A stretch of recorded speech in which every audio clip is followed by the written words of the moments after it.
The podcast you're about to listen to may contain objectionable language, adult and/or immature content, mentions of Jesus Christ, and unironic readings of holy Christian scriptures. If any of this is likely to offend you in a manner that you find less than enjoyable, maybe don't listen.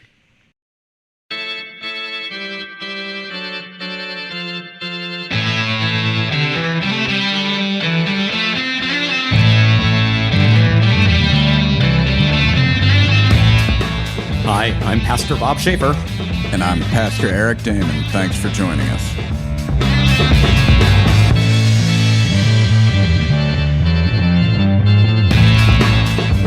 Welcome to a Comedians with Pastors Talking Bible short take. That's right, we got short takes and long takes. We do this every week now, don't we? Kinda, sort of. We're putting some slightly irreverent, not irrelevant, maybe funny, and maybe thought-provoking Bible commentary out there every week. We're still discussing the gospel text for the upcoming Sunday in the Revised Common Lectionary, and we are still doing it with comedians. But every other week we drop the introductory banter with featured comedians, and we dive right into Scripture with our resident comic theologians. I'm Eric Williams. And I'm Abby Evans. And we are not the pastors. Nope, but you're good folks. Our individual backgrounds play a big role in how we hear and respond to literally everything, but especially things that are important to us, like faith and the Bible. Eric and I are both pastors in a tradition that confesses the Bible as the inspired Word of God and the authoritative source and norm of our proclamation of Jesus Christ, which means that we try hard to remember that the Bible points us to Jesus, but not the other way around.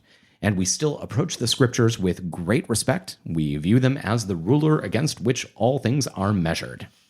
Us, Not so much.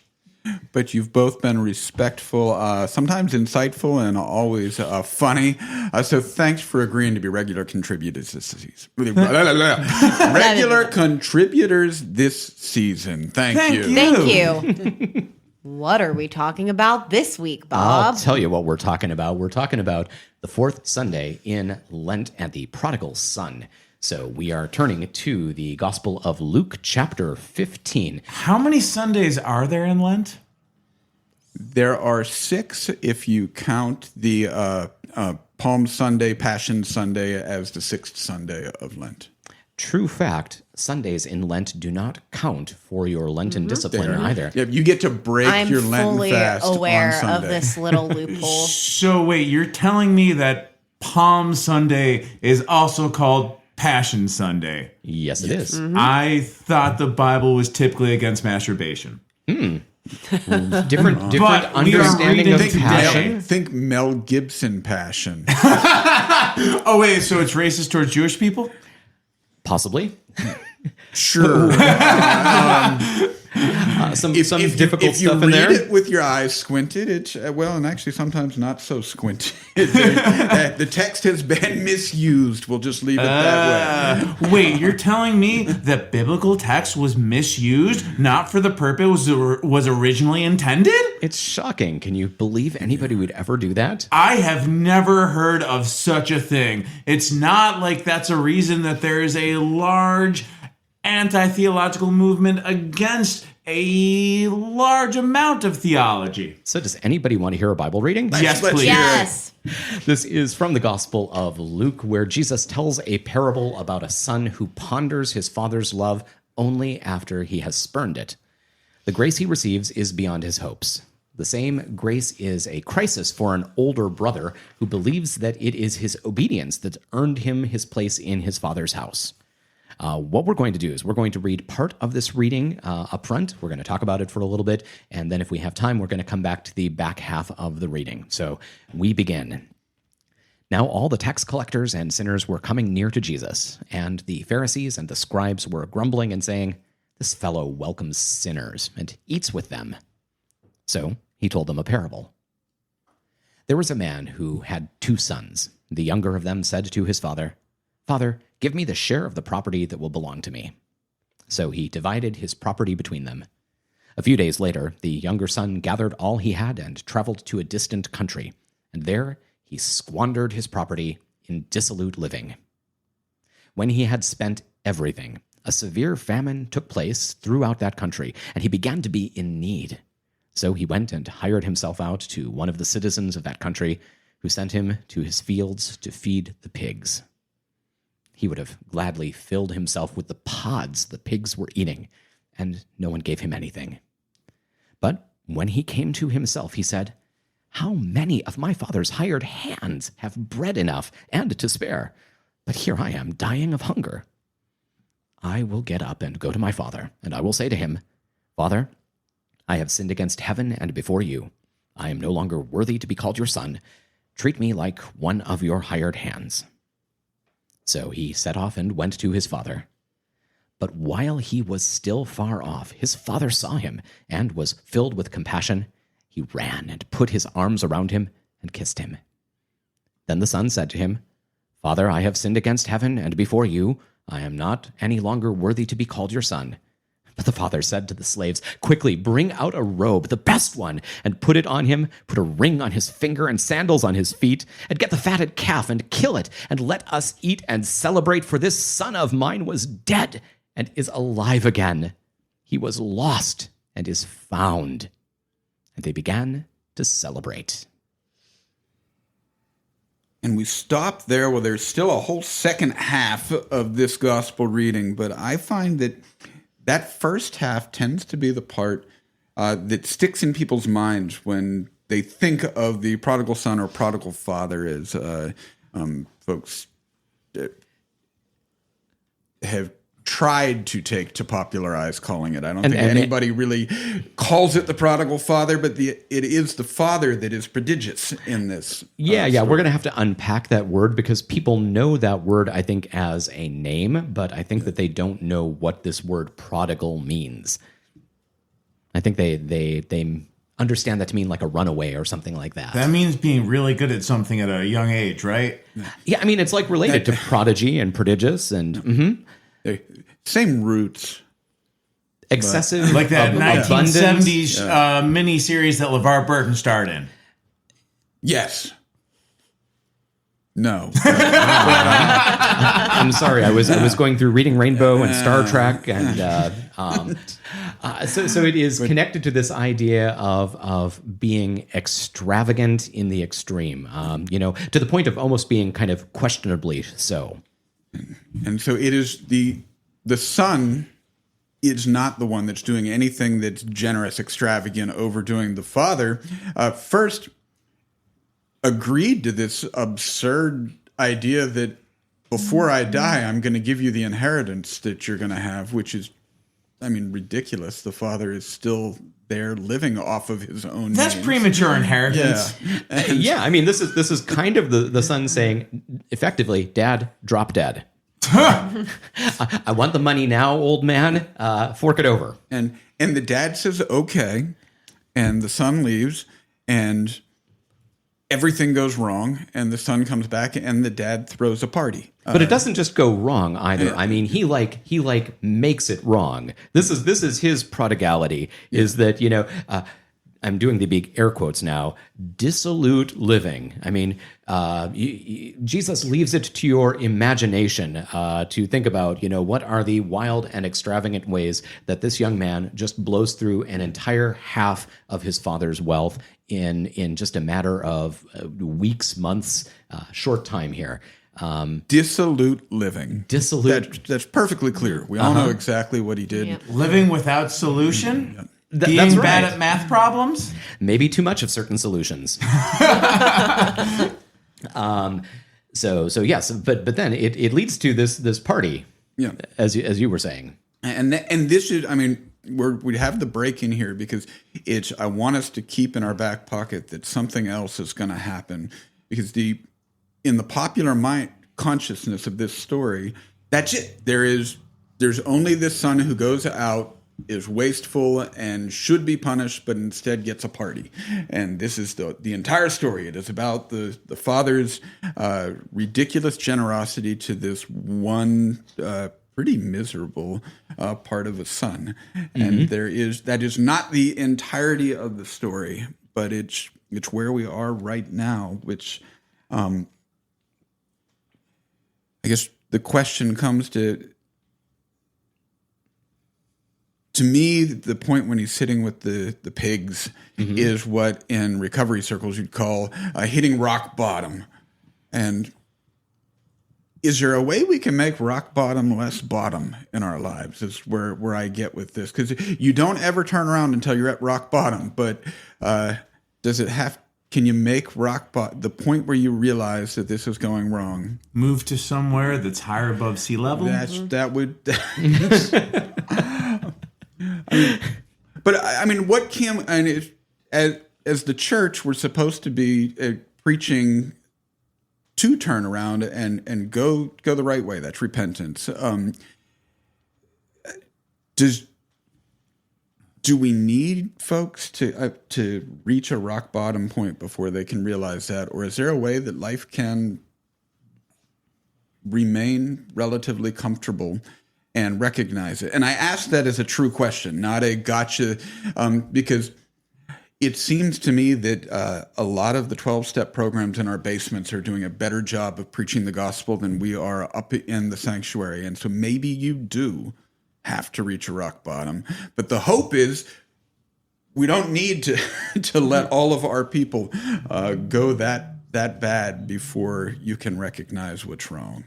Okay, so I think part of the thing about the bottom, you often need to hit the bottom to realize that you need to put in the work to not be at the bottom. I'm going to use what might be kind of a weird stand-up analogy. The thing that I've heard that the more you do stand-up and the better you get, there are two things that happen. One, your crushes, your kills, your successful sets get better. And two, your bombs or your worst sets get better. And I think that even when you are working on yourself, working to improve, you are still going to fail at times. But I think that when you continue, when you learn, when you are really being intentful and purposeful with what you are trying to achieve, your failures become less failureful. That's not a real word, but you knew what I meant. I was liking the word. I was feeling like I need to add this to my lexicon. Yeah. Another thing, so I think we've discussed before, and regular listeners may know, I was not raised traditional Christian. I was raised Unitarian Universalist, which means that my Bible knowledge is generally lacking, and I am learning the more and more that we go over the gospel, just how horny the Bible is. Mm-hmm. Because just right here, we've got, he came to himself, hired hands, compassion, kissing, and then his dad throws a Hugh Hefner robe on him for the party. Were there bunnies? Eric, you are a consistent fan.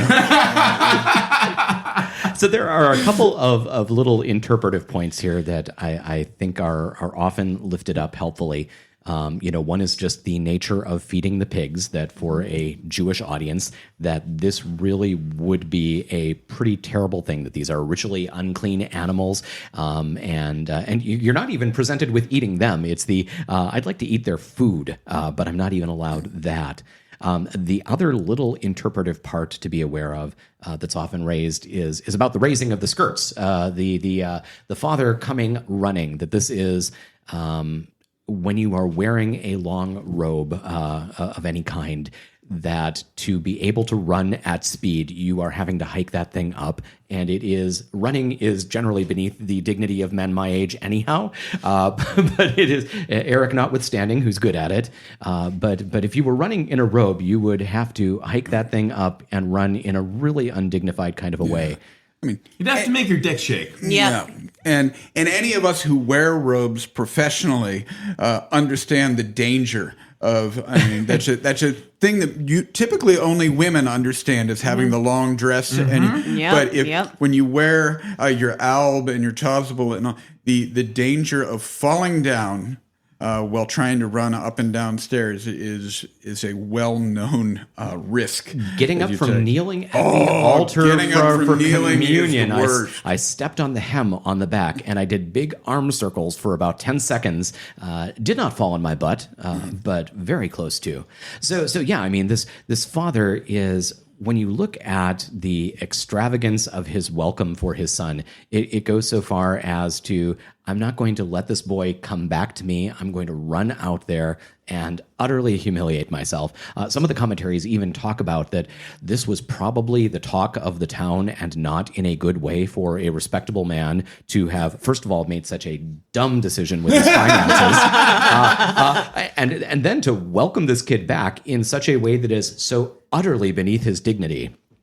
This was definitely the dad that the other parents were talking about, like, oh, he just spoils his idiot son. He needs to have a firm hand with that idiot. And he's ruining it for the rest of us by this kid getting it. Oh, our No, kids that are kid does not need a firm hand, Eric. You've gone too far. That's your new nickname, Firm Hand Eric. You're welcome, Eric Damon. You can't see because this is audio, but he just looks so done with this shit.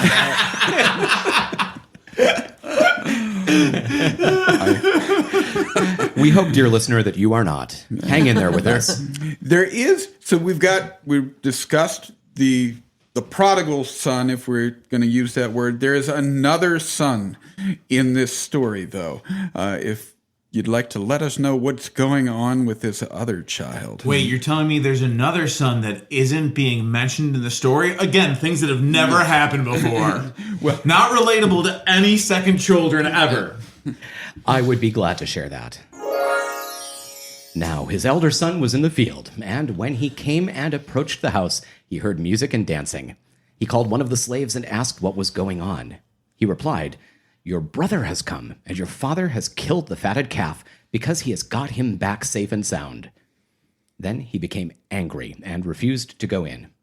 His father came out and began to plead with him. But he answered his father, "Listen, for all these years I have been working like a slave for you, and I have never disobeyed your command, yet you have never given me even a young goat so that I might celebrate with my friends. But when this son of yours came back, who has devoured your property with prostitutes, you killed the fatted calf for him." Then the father said to him, "Son, you are always with me, and all that is mine is yours. But we had to celebrate and rejoice, because this brother of yours was dead and has come back to life. He was lost and has been found." Two things I want to point out is, one, at least according to the elder brother, dissolute living means prostitutes. We got that answer. But more seriously... I told you the Bible is horny. More seriously is the line that the father reminds him that everything I have is yours. They're throwing a party for the younger son, and the highlight is on that for this day, and the older son is really ticked off that the highlight is on this. But everything I have is yours. He had his inheritance. The rest of this entire farm and everything else is yours. That's not being taken away from you to throw this party. And I think that has pertinence to people in our own society who feel as if lifting up anyone else takes away the role that you have in society. No, Eric, we are all grown adults who are perfectly capable of realizing that someone else's success. And Americans never complain about Medicaid or DEI. Nope, not at all. You're looking 10 feet deep into a puddle, buddy. I think we should definitely be skeptical of this older brother also. I think the prostitute thing, that is his imagination. Because, I mean, look at the story that Jesus is telling. He's saying that the first son goes off to a faraway country. And there he does whatever dissolute living he's doing. And how on earth is son number 2 getting word back from this distant country about what his brother is doing? Is he really living so badly that somehow, this is traveling hundreds and thousands of miles through the grapevine in order to get back to his ears? I doubt it. I think that this is his pre-established opinion of his brother, that he has been nurturing, and the bitterness that he has been nursing for years now coming out, and I don't think we ought to take him at his word. Either that or the younger son pulled a Charlie Sheen and everybody knew about what he was doing. I think both are totally likely. Like, I was going to make a joke, but I'm like, actually, both totally track. Your tiger blood son just went off and did all this crazy stuff. So I think you're right that there are definitely some assumptions being made, maybe some imagination and jealousy going on by the older brother, who we were calling the second son because he got omitted from the story by now. But also, what else is the younger brother going to be spending his money on in 12 BC or whatever? That's a good question. Cow's milk? Like, I don't. It was beer and wine. That was. Oh, you're right. You can. I am familiar with how much one man can spend on those. Mm-hmm. It's an honest reaction, though. I mean, I don't think that we have to think really hard to see this scenario playing out in our lives, in us, in people we know. This is like one of the questions Eric and I will ask each other, ask ourselves as we're preaching is, where do we see ourselves in the story? Where do our people see themselves in the story? And I think that, you would probably say, I'm guessing, that most people don't see themselves in this older son. Without us nudging them, at least. I mean, okay, I want to say I read this and immediately, again, we're saying second son. I do see elder now, but I was totally like, I am the second son. I am the guy who, like, when people fuck up and then are rewarded, I'm like, what the fuck? I am 100% that person. Also, that's like really honest, actually, to see yourself as the judgy son. Thank you. I mean, I'm aware that I am a prick sometimes. I generally provide reasons for my prickishness. I'm not sure if it makes me less of a prick. I will say that earlier you said this second part is normally the part that's omitted, and it stuck out to me. One, that's the part where we find out that the dad owns slaves, and two, that the son is like, I'm basically a slave, and I'm like, you mean the guy who's getting the inheritance is basically... No wonder this gets brought up less. It seems a lot more culturally tricky. Well, and I mean, it's not that it's omitted. It's that in the imagination of the people who know this story, the part that sticks out is the generosity of the father towards the son who messed up, and that may be part of that feels better. That may be part of just a lot of preaching, because it preaches easy to talk about God's, unlimited forgiveness. But the second part, I mean, I'm always drawn back to but everything I have is yours. I mean, the people who are doing the labor and complaining, how come they're getting it? The promise is still for you. It's an important part of the story, but I'm nodding. The audience can't see this, but I am nodding heavily. We do not. We don't sit in it for some reason, and I think it's because it's the forgiveness, the unlimited forgiveness feels nicer, especially if we apply that unlimited forgiveness to ourselves and forget what you're saying. The amount of times we want to take it away from the other people, where if we put ourselves in, I'm hesitating, because to put ourselves just in, we got to be both in the story. You've got to recognize that we screw up all the time, but you also have to recognize that when it seems like somebody else is getting their unwarranted grace and we're mad about it, that God's promise is still for us. I mean, that's you gotta drill both brothers into the people. Mm-hmm. And again, we should both be sympathetic to the older brother, but also recognize that he is not a reliable narrator here. I've been working like a slave for you. I've never disobeyed your commandments. And if his dad, the guy who won't come to the party, if his dad were a lesser man, he might say, "Oh, really now? Do you want to go down this road? Let's talk about this, O son of mine. Has he really been such a prince, or has he been a self-righteous prick who has been grumbling and nursing this grudge for all this time and reluctantly obeying? And I have just been well described. But I mean, also, he's not totally wrong, because the Father says it himself. Everything that is mine is yours. Okay, so that is true. And that fatted calf, that's your fatted calf. I'm killing it for your brother. This feast that we're throwing, that we're spending a bunch of money on, yeah, that was your money. I'm spending it on your brother because you didn't ask me to give you the money like right now. And whatever it's going to cost to bring your brother back to wholeness, because we're presumably not sending him back to the pig farm, guess where that money's coming from?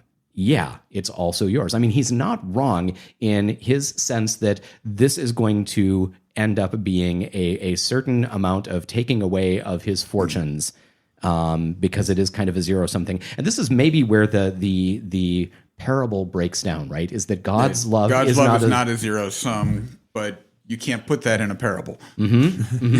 But we treat it that way. I will say this is not the Cain and Abel origin story that I expected. So where were you expecting things to go? Like just straight up murder in the fields? I mean, if the older brother does not raise his emotional IQ, if he does not take responsibility for himself, and lets his resentment toxify, the illogical conclusion does seem to be some caning. Some caning, yes. Yep, that was a clean double entendre. and that's a good warning for those of us who recognize Cainish tendencies in ourselves, who see in ourselves the older brother, the potential to be the self-righteous prig,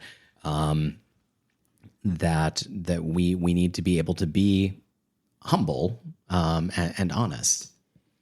One of the things that I have been personally working on is when I do get upset at things or people, to take a breath and to quotations here, look at things from their perspective, but empathize. Think of them as humans and not just the person that is inconveniencing or quotations causing a problem for me.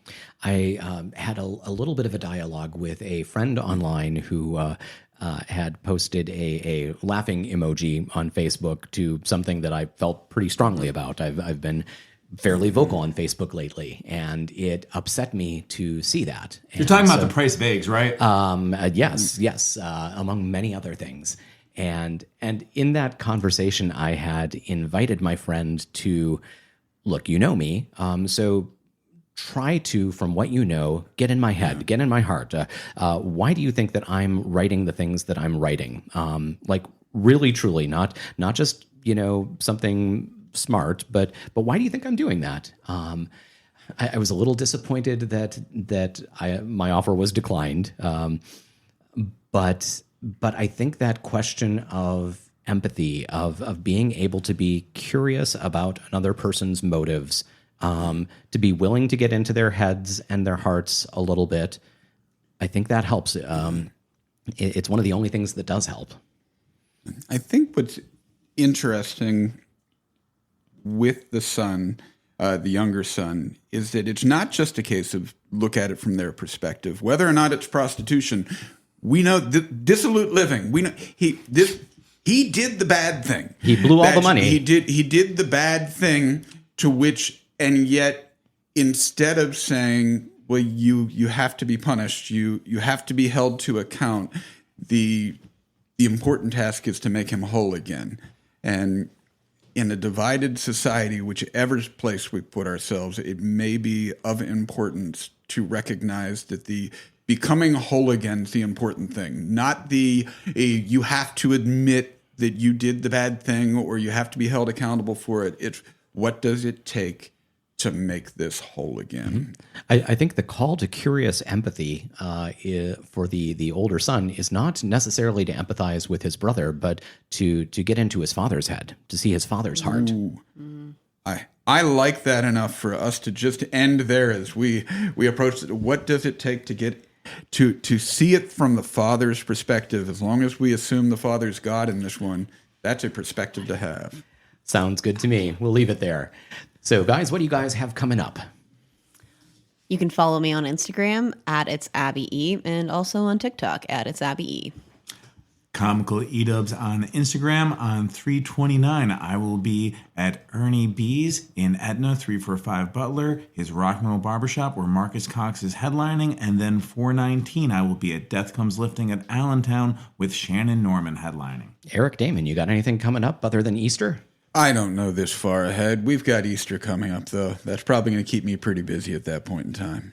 Sounds good.